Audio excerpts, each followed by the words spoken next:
આજે સુરેન્દ્રનગરના પાટડી ખાતે ક્ષત્રિય ઠાકોર સમાજ દ્વારા સંમેલનનું આયોજન કરવામાં આવ્યું હતું, જેમાં હાલ જે રીતે થોડાક દિવસ પહેલાં ઠાકોર સમાજનું બંધારણ ઘડવામાં આવ્યું છે અને ખાસ કરીને યુવાનો નશા મુક્તિ તરફ વધે અને વ્યસનો છોડે તે માટેના પૂરતા પ્રયાસો છે તે ઠાકોર સમાજના આગેવાનો દ્વારા કરવામાં આવી રહ્યા છે।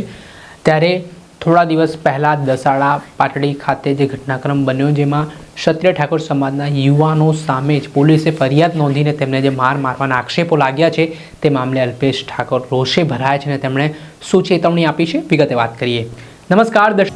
વૈષ્ણવજન તો તેને કહીએ જે પીડ પરાઈ જાનાને રે। મિત્રો, નવજીવન ન્યૂઝમાં આપનું સ્વાગત છે। હું છું ફૈઝાન। થોડાક સમય પહેલાં ઠાકોર સમાજનું બંધારણ ઘડવામાં આવ્યું હતું, જેમાં 16 નિયમો બનાવવામાં આવ્યા હતા, જેમાં સમાજમાં દૂષણો, કુરિવાજો અને વ્યસન મુક્તિ ઉપર ખાસ ભાર આપવામાં આવ્યો। ઠાકોર સમાજના યુવાનોને નશા મુક્તિ માટેનું આહવાન કરવામાં આવ્યું અને સાથે જ આ વ્યસન છોડવા માટેની વાત કરવામાં આવી।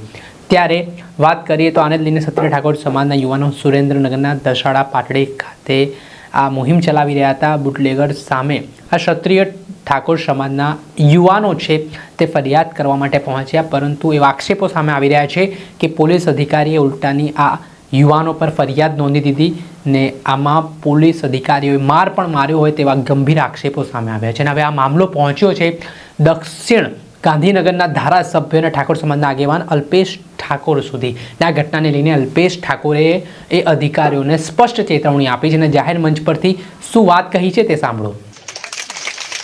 હું દારૂ નહીં પીતો ને એટલે કહું છું, હું પીતો મને બોલવાનો અધિકાર નહીં।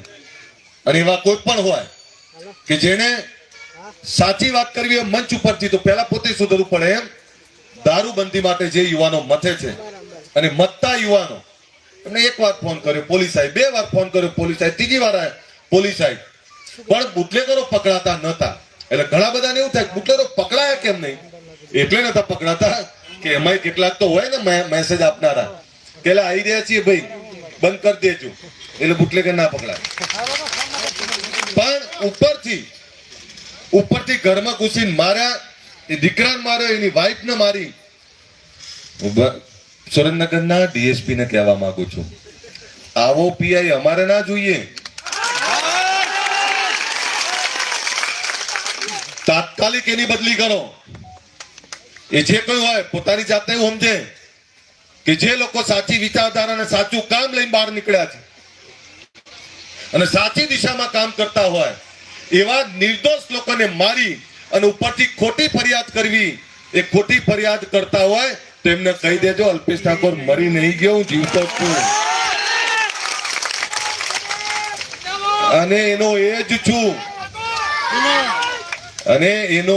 છું। ચિંતા બિલકુલ ના કરતા, કોઈથી કંટ્રોલ થાય એ નથી। હું તમારો જ અલ્પેશ ઠાકોર છું અને તમારી તકલીફમાં હું નહીં આવું તો કોણ આવશે? માજી બેહાજો કરી।